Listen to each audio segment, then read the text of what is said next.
అందరికీ నమస్కారం. నేను మీ సింగర్ బాబుని. Welcome to Venkanna the temple explorer YouTube channel. ఈరోజు మీకు ప్రయాగరాజ్లో కుంభమేళా గురించి చూపించబోతూ ఉన్నానండి. ఇది ప్రయాగరాజు చౌకీ జంక్షన్ అన్నమాట. ఇది ప్రయాగరాజ్ జంక్షన్కి సుమారు 15 కిలోమీటర్ల యువతల ఉంటుంది.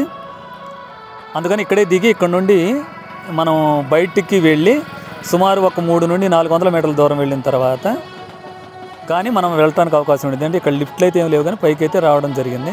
దాంతోపాటు బయటకు వచ్చేసాము. ఇక్కడ 2 బైకులు మాట్లాడుకున్నామండి. ఒక్కొక్క బైక్కి ఒక్కొక్క వ్యక్తికి 150 రూపాయలు లెక్కన, 3 వ్యక్తులకి 450 రూపాయలు ఇచ్చి ఇక్కడ సెక్టర్ నెంబర్ 24 దగ్గరికి తీసుకొని వచ్చి మమ్మల్ని ఇక్కడ వదలటం అయితే జరిగిందండి.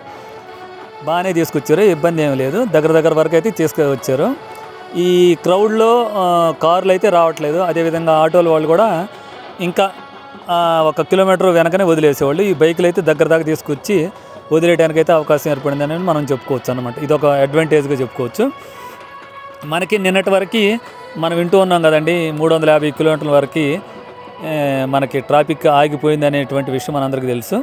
దాన్ని బట్టి మేము కూడా అనుకున్నాం ఈరోజు మాఘ పౌర్ణమి, మనకి ఏ విధంగా స్నానం అవుతుందో, ఎన్ని లక్షల మంది, ఎన్ని కోట్ల మంది జనం ఉంటారో, బాగా ఇబ్బంది పడిపోవాల్సి వస్తుందేమో అని అనుకున్నాము. కానీ ఈ సెక్టర్ నెంబర్ 24 వైపు అయితే మాత్రం ఇదిగో ఇప్పుడు మీకు చూపిస్తున్నటువంటి వాళ్ళు వీళ్ళేనండి. ఈ ఫ్లైట్ కూడా మన మీద గుండా వెళ్తుంది. దీన్ని కూడా మీరు ఒకసారి గమనించండి. ఈ కింద కనుక చూస్తే ఈ విధంగా లైట్లు అయితే అద్భుతమైనటువంటి ఏర్పాట్లు. పౌర్ణమి రోజు చంద్రుడు కూడా చాలా అద్భుతంగా కనిపిస్తూ ఉన్నాడు. స్నానాలు చేస్తూ బయటకు వస్తున్నటువంటి భక్తులు చెత్తా చెదారాలని ఎప్పటికప్పుడు శుభ్రంగా క్లీన్ చేస్తూ ఉన్నారు. దాంతోపాటు సెక్యూరిటీ కూడా భారీగానే ఉన్నారు.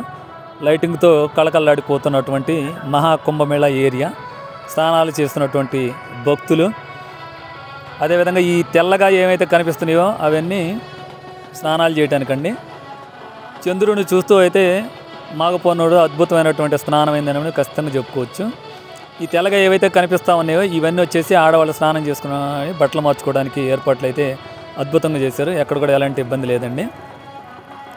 144 సంవత్సరాలకు వచ్చేటువంటి ఈ మహాకుంభమేళాలో పాల్గొంటామని కనీసం కళ్ళ కూడా అనుకోలేదు. మళ్ళీ మధ్యలో నిన్న వార్త విని భయపడిపోయాం. అయినా కూడా ఇక్కడికి వచ్చి అద్భుతంగా స్నానం చేసి మాఘ పౌర్ణాన్ని మాత్రం బాగా ఎంజాయ్ చేశాను మాత్రం మనస్ఫూర్తిగా చెప్పుకోవచ్చు.